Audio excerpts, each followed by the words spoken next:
Hello everyone. Today we want to talk to you a little bit about Principle 4 in Engineering Communications, developing a credible engineering argument. So, you want me to do it your way. I'm an engineer.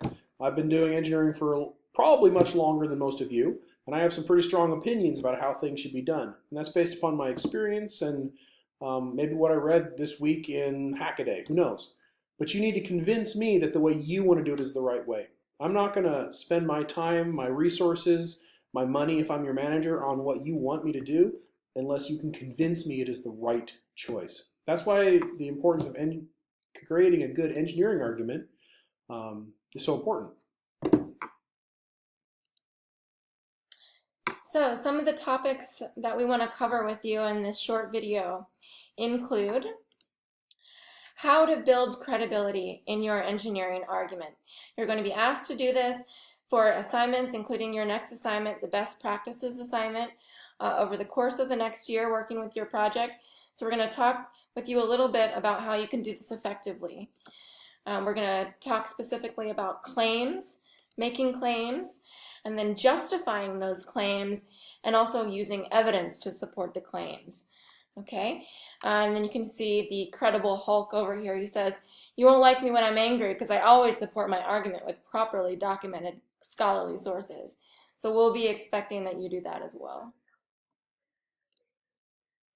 In addition, we're going to talk about analysis versus interpretation, and these are types of ways to justify claims.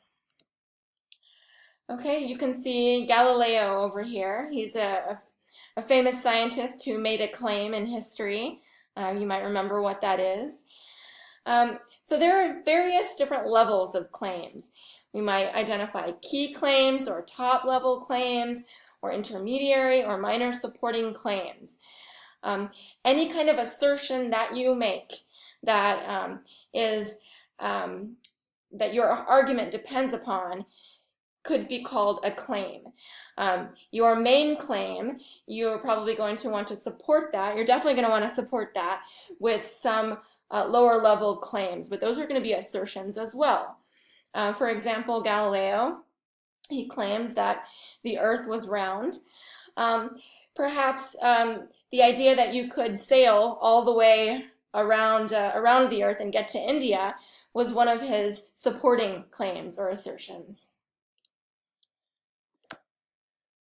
Okay, so justifying your claims. What's justification? It's just as it sounds. It's a way of explaining your claim in order to support the validity of that claim.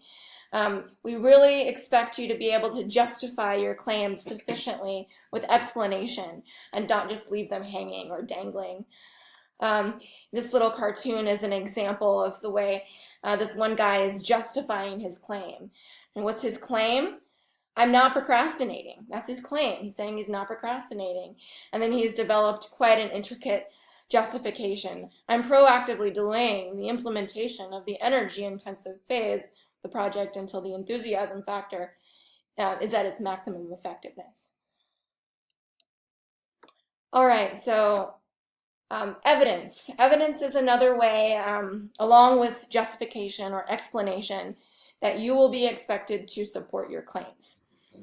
Okay, some of the forms of evidence that you will need to use will be data, testing of your design, models, key principles, and definitely research from other credible sources.